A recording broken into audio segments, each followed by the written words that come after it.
Travel can excite you, it can test you, and it can teach you a lot of things. Our trip to Vision, well, let's just say, pull up a chair. We've got a lot to share, both trials and lessons. Hi, it's Vic. Hey, and I'm David. We're taking you on a recent trip to Kansas City for the Vision High Tech Expo. This is Driven to Success. All right, David. It was an interesting trip, and oh my gosh, the one thing I remember more than anything, I'll say my bright spot was when we first got there, and you rented a car. So, what stood out for you with, oh, let's call him Claude? Tell you what, the number one thing, and you go to rent a car, you just go out there, and then you just kind of try and find the car with the best tires on it, and off you go. But no, we didn't even get that far. And there's Claude. And this guy was so full of energy in a very fun way, in a very professional way. And I've never experienced that at a car rental. I don't know about you, Vic. No, and what was cool was how when we walked up to him and he greeted us, and you know he asked us a few things, and I said to him something regarding Josh Allen, and he was like, rather than dissing Josh Allen because he's a Kansas City Chief fan, he was like, you know what, that guy's got a lot of talent. I'm like, well, okay. He didn't take the bait. Of course, we're always beating each other up football team wise. Sure. And, of course, you're the one renting it, and what stood out for me was when you said, "Well, I'm a" what was your level of membership? He asked me what level I was, and I said I was executive. And he said, "Are you sure? You kind of look presidential to me." And that just set the stage because I go to the president's aisle, right? And it was Right. like, oh my gosh, so he just changed the whole tone from just a mediocre couple of guys needing to rent a car to us having a great conversation. It was only an extra 30 or 40 seconds, Right. but we remembered him. He took an Fantastic guy. interest in us. That's what I love Mhm. about it. He took an interest in who we were, a little bit about us, complimented us in a nice way, much like shop owners can on the front counter. Sure. Take an interest in your customer. My gosh, in this business, running cars, fixing cars, it can be really transactional if we're not careful. Oh, Well, so yeah. I and mean, selling check the auto car parts. in, that's okay. I'm a service advisor, check the car in, get it done. Next, just moving in and out like cattle, or we could spend that extra. It was 20 seconds maybe. Right, And right. that's extra 20 seconds was something that both you and I didn't forget. In fact, now we've got it sitting here on the podcast. And so Yeah, yeah. you're right. The transaction is one thing that's got to be done for the business, but you can put a little bit of personalization into it, and it goes a long way. Yeah, I mean, taking that little bit of extra time just to take a little bit of interest in the person you're doing business with goes so much longer. In fact, I know we talked about it on the drive from the airport to the convention center, and of course, what do two Texans do? Rent a big old truck. Sure. I mean, not, of course, it wasn't a Ford; it was a Chevy. Sorry, I know you're a Ford guy. I'm the Chevy guy, so I like Chevys too. Don't get okay, me okay, wrong. I'm okay. not gonna diss it that bad. I'm a But Ford guy just because it's been hanging in there for 240,000 miles. all So right, all right. Ford's fix or repair daily. I don't think so. First on race day. I don't know about that. You know, of course. Let's move on. All right, so let's talk about next point, dinner, because we moved motor through the day, but dinner. I wanted you to go and experience something, which was a really good barbecue joint, and this barbecue joint when we went to in Kansas City is one of the premier ones. It's known amongst nationwide and amongst the people that go to Kansas City, this is the place you got to go. And I remember you and I switched reservations because we were going to go to one place, Mhm. but there was one particular dish I wanted you to experience there. And so I had to get reservations like 15 minutes before you and I got there. And usually what happens when you get reservations 15 minutes before you get there, you don't get prime seating.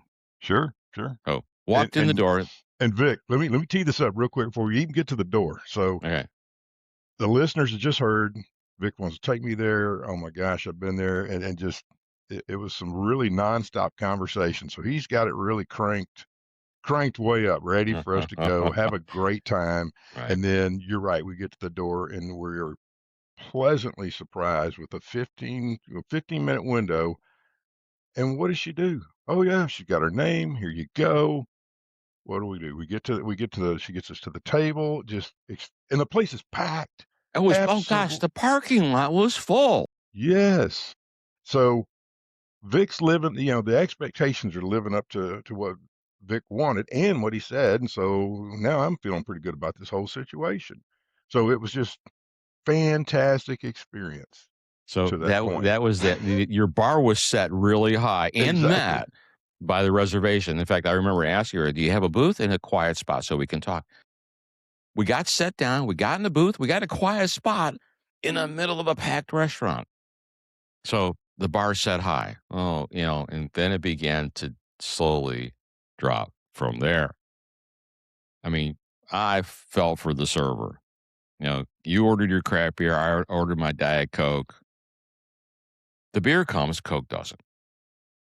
My Coke comes later. Of course, then you ask for the beer. I don't when the heck did you get that second beer? I didn't. Wished for it, I thought about it, I've asked for it. It never came to fruition. Yeah. So, all right. So we're kind of setting the stage. So there's one particular dish that I really wanted you to try. And so, you made your selections, I made mine, and I'm like, I'm getting the cheesy corn bake. The cheesy corn bake is off the charts good. In fact, let me read the description. The cheesy corn bake is a signature side dish. Guests keep coming back for more. And that was me. I came back for more.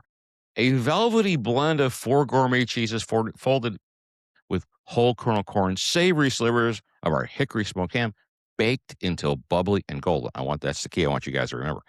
Baked until bubbly and golden. It's indulgent, comforting, and unforgettable. And honestly, that last one, it was unforgettable. My gosh, hold on, Vic. I'm drooling.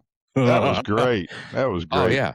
I mean, that was the reason we went there that night. And so you ordered yours. I think we both got a 2-meat plate. I got the cheesy corn bake. You got something else. And it was funny because, yeah, I'm in anticipation and corn bake hits the table. But I believe it took like an hour for it to hit the table. So it's okay. We had a lot of And good the place was conversation. busy. I Yeah. mean, just Yeah. crazy busy, We get right? that. But the corn bake hits the table and you put some on your plate. I will never forget the look on your face when you took the fork for that. And I'm like, it wasn't like, well, this is great. You were like, okay. And I didn't have a good idea why you said it. I'm like, well, does he not like cheese? Does he not like corn? Well, then I took a bite of mine and I was like, this stuff's ice cold. It wasn't bubbly. It wasn't indulgent. And honestly, I would be surprised if it was even baked. Yeah, so let me take my shot at a, description, Okay. and I'm thinking it's more like, cheesy, cold cream corn. Ugh. So that's Mm. that sounds So horrible. it was a little solidified, Yeah. and all these expectations were there. I didn't wanna hurt your feelings, but at the same time, I took a bite out of 'em, okay. So, what do you do when something like that comes out? And it, way under expectation. I mean, you were shocked. I And was. so you bring it up, brought it up to the waitress and said, "Hey, it's kinda like stone cold, and basically we're looking for round number 2." If I remember right, we didn't get round number 2 until the manager came by, and then she comes by, and then we mentioned again round number 2, and she apologetic. I mean, the lady that sat us was, I think, also the manager. I mean, she was bouncing around everywhere, and so boom, off she goes, and she comes back. Now we got the test, the true test. Yeah. It came out of the same bucket, pot, whatever they were cooking this stuff in, pan, and it was cold I don't again. know how yeah, and then my thing is I think it was colder than the first, and I'm like, "How the heck could you gotten any colder?" But it's like, it was another, "Okay." So we What wrapped can I up our say? yeah, wrapped up our meal. You never got your second beer. I think it took me another little bit to get my second Diet Coke. Okay, chalk it up. It was packed, and I remember the fact the manager came back up. I remember when she asked how things were, and we're like and we hesitated to say something, remember? And we Right. were like, the last thing you want to be is a complainer because we all, as shop owners and technicians and service advisors, we know when a customer complains, most times they want something. Well, in this case here, I didn't want to say anything, but I did want to at least let them know so they could fix it. And I remember the response when we said, well, the cheesy corn bake, it was cold both times. And her look on her face was like, I have no idea how to respond.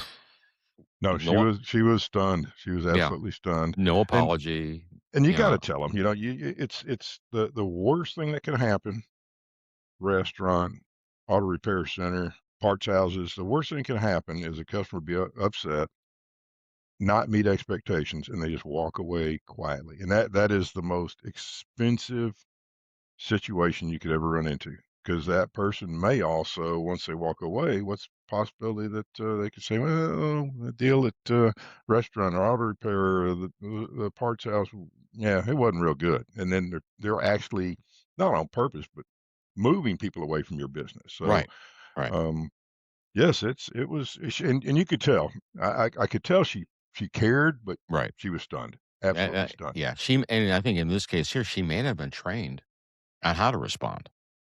Yeah, I know she offered us complimentary dessert, which we were done. We didn't want it, and honestly, I didn't want them to comp anything, but they did do some things for us. So, hats off to them. They did try.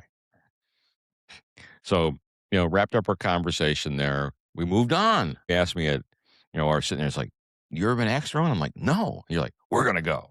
I was like, I mean, no, like, cool. Like, so we get to what was it? Bury the hatchet. It's like 40 minutes before close. We walk in and they're like, they look at us like we have two heads. Place is empty.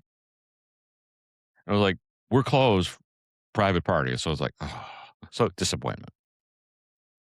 And, I know you were disappointed because you wanted another beer. You wanted to show me, what this was like. Anybody that's not done axe throwing, it is a blast. It's like anything else you do, whether it's snow skiing, water skiing, riding a bike. Once you get the hang of it, then it's fun as all get out. And Right. so I wanted you to experience that. Yeah.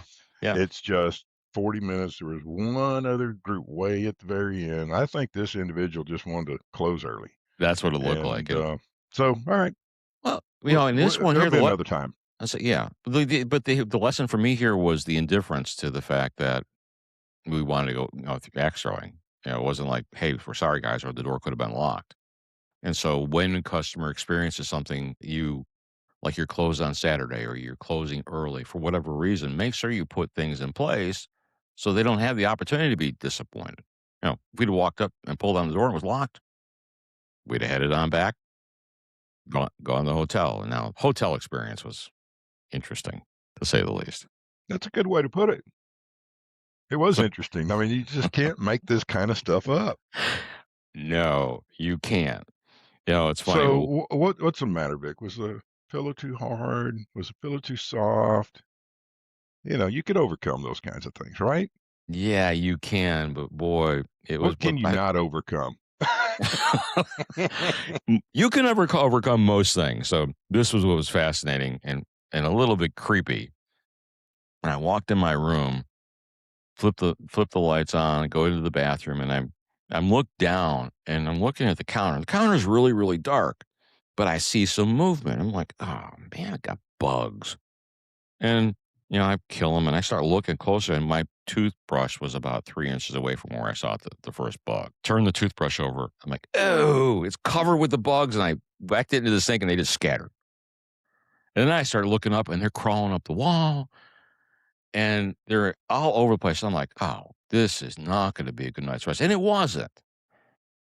No. And things happen, right? But that was controllable.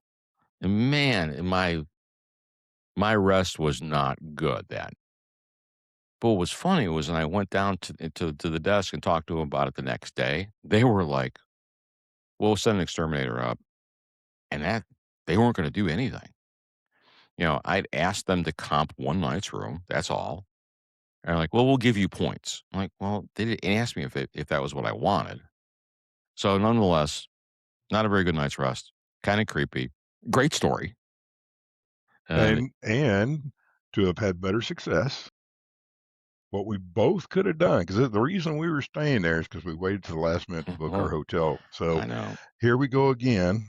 We just finished going to this was a vision show, Vision 2026. We've been talking about it for 3 or 4 weeks. Hey, we need to book our hotel, and guess what? We hadn't done it yet. No. So maybe we're gonna be back to the Dewdrop Inn, you know? Yeah, well, and that's kinda lesson to be learned is when you know you're going someplace, make sure you book your hotel early. Exactly, But here's the thing, it exactly. wasn't a Motel 3, it wasn't a Green Roof Inn, it was a brand of one of the national chains. So you would think there's some security in staying there. So your brand communicates to, to your clients that what it stands for. They should be able to rely on it. Heck, if you go to Motel 6, you know you're gonna get a hard bed. Same thing with Red Roof Inn. It's not gonna be comfortable. It's gonna be cheap. And, Yeah, I don't know, I don't stay there. well, I years ago when we first got married, we stayed there. So years ago, many, many, many moons ago. Hopefully, they don't have the same beds. Hey, you never know. True, that's true. Yeah, but that lesson, yeah, I guess, and again, another lesson from the road is you have control over your decisions. And early. Plan early, exactly. And so, cause that next day off to Vision, man, the when we were setting up, we had some fun. Sure, yeah. The people there, I mean, I got some great pictures, and really it comes down to it's all about people. Really, wherever you go, it's about people. And you had a really cool guy with AVI in the booth. Share a little bit about him. Yeah, so Gil, Anchondo works for ABI. He, uh, has had a huge history in training and a lot in body work. And so one of the things he does, he builds training aids for the Group Training Academy and ABI. And this is all different types. Even included a cutaway in of a Toyota Prius in our booth that day. And so it allows us to be able to show and teach without messing with body panels and all that kind of stuff. Let's get right to the meat of the case. So Gil was there, and you just gotta meet this guy because it's whatever. Hey, I'm there. I'm gonna help you. What can I do for you? Can I go grab this? Can I get this set up? I mean, he is just such a nice guy, and so that was a very pleasurable event. He helped us set up the entire booth, and you just can't ask for anything more from that. So how, how can we give back? And so one of the things we said is, hey, now it's evening time. Let's go get a bite to eat. Went to a great pizza place. It was a long way away, but great pizza place, kind of a hole in the wall, which some of those are Mm, the best. right.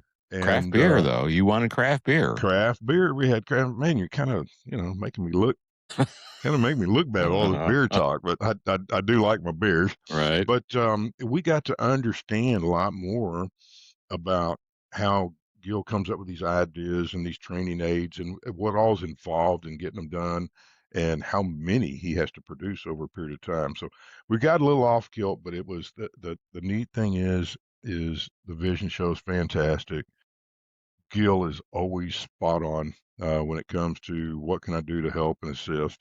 And he really knows his stuff. We got a lot of great pictures with him talking with technicians from across the country, especially over his two training aids that were there. I had the opportunity when we went out with Gil to get to know him.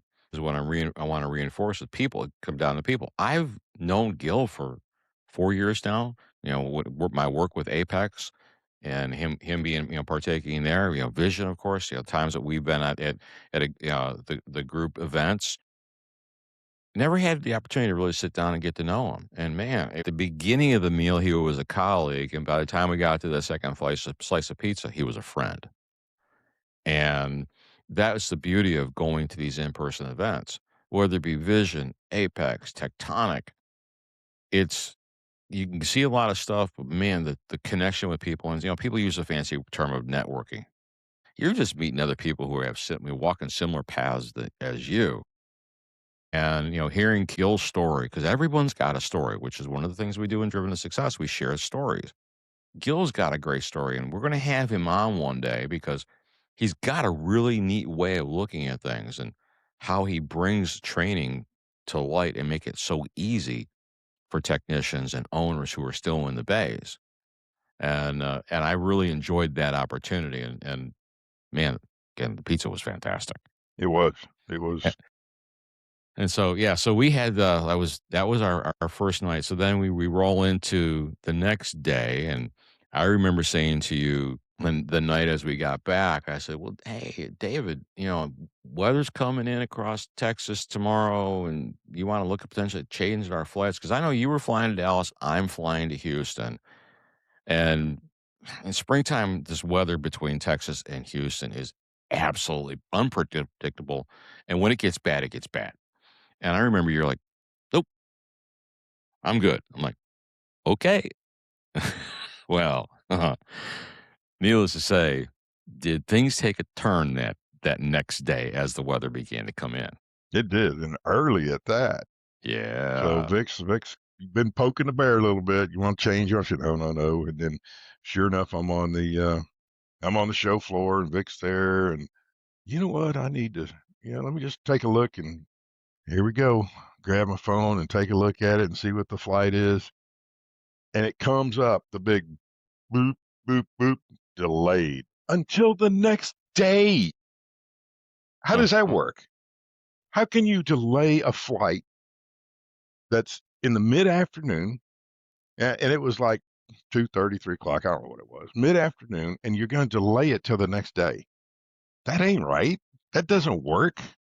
That Yeah, should have and if been I a remember correctly, cancel. it was if I remember correctly, it was 4 in the morning was your flight was delayed until. Gosh, yes. And look at this Yeah. face. I need all the beauty rest I can get. I can't get up at 2. Oh, I won't disagree with you on that All right. I just one. stepped right off into that. Yes, you did. Some days you're the Man, pinata, some days you're the stick. jeez. So, okay, let's forget about that part. Let's just Alright, keep we'll move keep on. moving on. So, you're sitting there and you're looking at that, and of course I guess it's all the storms and air travel and all that kind of stuff. And so what do? You start trying to figure out what else can I do? What else can I do? And everything with the airline that I normally fly with was just pushed out and pushed out, and there was no real good solutions. So one of the things, to have success when you're flying, sometimes you got to know people, and here goes my little pun. You got to know people in high places, Oh, oh, and so I phoned more than a friend. mm, I phoned my son. My son, I don't normally fly Southwest Airlines. They fly out of a different airport and further away from my house. But I called him and I told him, Drew, can you get me home? And he's, of course, what's going on, Dad, all that kind of stuff. And he's got all that stuff on an iPad as a pilot. And hold on, let me check. He's doing all this. Okay. Can you be on a flight in 2 hours? Whoa, whoa, whoa. That's too early. I got the show to go. So we pushed it out a little bit further. Remember, my only option was to get on a plane at 4 a.m. the next day, nothing else. And my son, Southwest Airlines, that afternoon, evening, he had me on a flight, and they didn't fly through the storm. I mean, I think there was one little bump. That was it in the entire plane. And and then before I even got on the plane, my son, it comes up on my phone. What did my son do? He got me seat 1D. oh, man. I never fly Southwest, and I'm like, not only did he get me on a flight, he's going to get me home. He got me in first class. Hey. Guess what, folks? Those of y'all that fly Southwest Airlines, there is no first class. I was in the first row, and so I guess that's good. I get off real quick, but I was all pumped up, and I forgot there's no first class. So anyway, I'm laughing to myself, chuckling. Get home, and I'm back in my house and on my couch at 7:30 at night.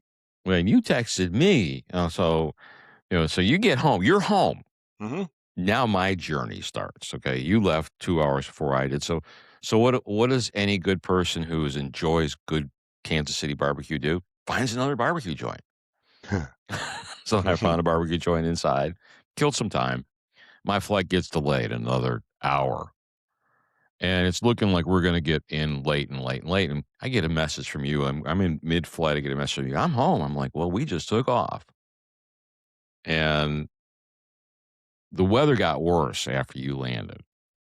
And I'm like, "I don't care, I'm cool, I'm getting home tonight, that's all I care about." I had my noise canceling headphones in, and I wasn't paying attention to what the announcements were. And, as we're starting to descend, and, we did fly around some weather and, we flew around a bit too. But as we started to descend, I look out the window and I see this bridge that we normally pass over when I'm flying home. I'm like, oh, good. It's like kind of like that waypoint. It's like, when you see the burger joint that you pass when you're driving into town, it's like, you're right about home. For me, it was like this 1097 bridge. I'm like, 1097 bridge. Oh, cool. Just about landed. Then I looked, I'm like, that's not the 1097 bridge. Because then I looked out and I see these towers and I see oil refineries. I'm like, No trees. something's yeah. Pop my earphones out and it's like I hear, well, folks, it's like, well, folks, we're landing in Corpus Christi. I'm like, oh man, we're landing in Corpus Christi. And then we land on the ground because they had shut the Houston airport down. And they told us, well, we're gonna get you guys to the airport tonight. And we were on the ground for another hour and a half. And next thing you know, they come on and they say, well, folks, FAA regulations, we can't fly anymore. So you guys are staying the night in Corpus Christi. Timed out. It Yep. timed out exactly. So this is the cool thing is one of the things go back to people and relationships. PJ, PJ Leslie from TechMetric, he had boarded the plane after me, and he was a couple rows behind me, and I'm like, I'm getting home tonight. I'm renting a car, but I'm not driving myself. I leave him behind me. I go, hey PJ, you want to rent a car? He's like, sure. So then it was divide and conquer because there were no cars to rent, and one company stopped renting people that hadn't rented that day. PJ's in another line. He gets a car. Oh, man, it was a rattle trap. Do you know what? We got to the Houston airport at 1:30 in the morning, and I pulled in my driveway at 2:30. So the lesson here is people. People are your best asset in this business. Mhm. Whether it be your customers, whether it be your vendors, whether it be your employees, having a relationship that allows you to quickly pivot and use your problem solving abilities to think through a problem to make it home or to make it through whatever that next challenge is and to get to the destination that you want. And, looking back on this whole trip for me, Dave, and now I'll sum up my side and let you sum up yours.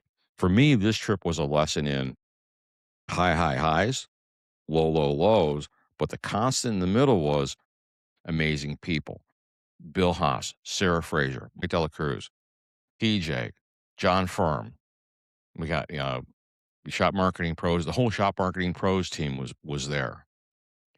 And as the constant was either A, you're meeting new people or you're reconnecting with people that you've connected with before. And then you're connecting those people with other people that can help benefit them. So you're continuing to elevate each other.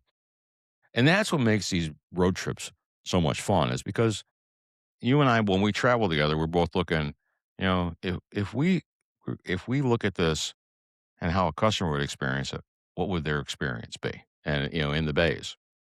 We want to give the highest level of customer service no matter what. And sometimes you're going to fall short. It's high. Absolutely. And Yeah. you were talking about, that highest level. It doesn't matter what industry you're in. There's going to be issues that pop up. In the service space, there's a lot of surprises. Mhm. And it's really, in my opinion, a little bit unfair for the service centers because you guys don't work on brand new cars. You get them at 80 to, in my case, 240,000-mile platforms, and you're asked to perform open heart surgery and, make this thing run like brand new again, but the rest of the platform is still got the 240,000 miles on. So sometimes things come up, broken bolts, Mhm. extra another part that, as you're trying to pull it off, it breaks. And really the biggest thing when there is these challenges, whether it's an airlines or a restaurant or auto repair or, parts division, you got something that goes wrong, man, be the first one to bring it up, be the first one to say, "Hey, let me bring you up to speed what's just transpired." And then back it up with a solution. You know, you gotta let people know what's going on. And whether it's a car owner with their car or it's, something transpired and we pulled a part off the shelf and it was missing the gasket, so now we can't even sell that part. doesn't matter what it is, but letting the customer, the end user know, and in this case with auto parts, it's the service dealers letting them know because, they may need to jockey something around and they would be more apt to be okay with that and do that. Sure, it's kind of a pain so that we can recover when we say we can recover versus uh, hearts on the way, hearts on the way, kind of deal. And I know a lot of folks that are listening to this podcast have heard that before, and it just that's that's not a proactive approach to getting something done. So I always love when, it doesn't matter what the situation is. If there's a train wreck that's just transposed and it affects me, tell me, hey, I could even be part of Right. the solution. Right. Well, and in so many cases, most people have a second car. Most people can pivot, but waiting until an hour before close to let them know the job was not going to be done that day when you knew at 10 in the morning doesn't do anybody any favors.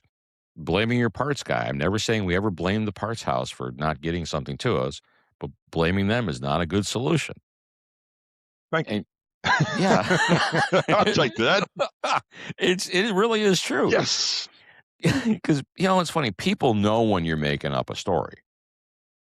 People also know when you're genuine. You can't change. You can't change the situation you're in. You can only change like what's going forward. And looking back on this whole situation, this whole trip to Vision, we couldn't change that fact that you got out late. That I didn't get home until the very next day. I did make it home on the end of that trip, but it was 14 hours worth of travel. We can just be grateful for the fact that we've got the ability to navigate through that. But making certain that you communicate to your customer or you communicate to your advisor for the technicians listening to this.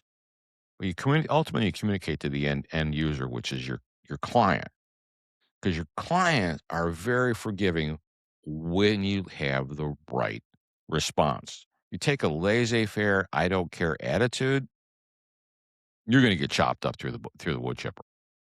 It shows. I mean, Yeah, it shows immediately, yeah. and you're setting You your own tone when you take a mediocre approach to it. So you're setting your own tone, and then you're setting, you know, your own outcome, and it's not going to be good. So you got to step up first, so that hopefully your outcome, reaches a better level than if you took a mediocre approach to it. well, if and I guess from my end to cap up this part of it, with this listening and looking back on how Claude was. Hmm. If everybody was like Claude, customer service would be so much easier because he set the tone and it was amazing. Don't be like the restaurant manager. Be like Claude. Yep. And I tell you what, and I think this goes without saying, any one of us, if you had the experience to have met Claude and we had a business in that area, and I'll tell them, hey, it was National Car Rental. National, I'll put you on notice. I would have gone after Claude. I would have hired him away from you because that guy is so awesome, He was so amazing. powerful. And of course, again, what's going on there? There's several things. There's something about him and his environment, I guarantee you, that helps him be the way he is. He loves his situation, loves talking to people. He loves catching them as soon as they get off the plane. They've been sitting in a hard seat for 2.5 hours. They've been, you know, trying to get their luggage and all that kind of stuff. And so it's a situation like that is very refreshing because he knows weary travelers. We're here they come. Mhm. And I don't even think he's not even doing it on purpose. It's just him. It's And just him. man, Well, he just and the brightened my guy's like day. he's like in his late 70s. Hmm. He doesn't need to work. It's obvious. He's enjoying the heck out of it. Sets the tone for the overall experience. I agree, Vic. Well, I and do. overall, Dave, like I tell you, traveling with you is fun, but I hope we don't have another trip like this coming up. Yeah, no, I think next time I'm gonna pick the cheesy cold cream corn. I'm gonna pick the dish next time. Okay, that's fine. You can pick the dish. Just remember the law of reciprocity. Oh man. Well, we're coming up. We're a day. Both of us are a day early with our shirts. But a 250th anniversary. That is just fantastic. And so I wanted to give just a quick shout out to, you know, all the folks who serve out there, present, future, and I'm gonna tell you, even, um, the past, present, and future. And the reason I want to jump into the future is because, there is young men and women, that are 16, 17, 18 years old already, thinking about it. And so, a sincere thanks for your service. I think sometimes we underestimate the amount of freedom we have in the United States. And so, we from Dream to Success, we absolutely appreciate your service. And, it's not just service. It's and seeing my son go through it, and all of the sacrifices you make as you're in the service. I mean, hey, got to move, got to go here. Next thing you know, you're on a deployment. Next thing you know, your deployment went over. Next thing you know, your deployment goes dark. You can't talk to your friends and family, and there's a lot of that kind of stuff that I think as Americans, if we've never been in the service, we don't know that's happening. And so it is a challenging environment, and it's, the folks who serve, it comes straight from here. It comes from their heart. So we appreciate you. Well, and David, you said everything that I could say. And I will say the same thing as you did. Thank you for your service. We have an amazing country, an absolutely amazing country. We have our warts, we have our problems. But you know what? I've traveled to other countries, and I'm traveling to one next week. And I can tell you this: when I come back home, this is the greatest country in the world, and that's my opinion because I've experienced it, not because I just love America. I love America simply even more because I've been out and I've come home. Mhm. It's and so I'll cap it with "Happy birthday, America" from Driven to Success.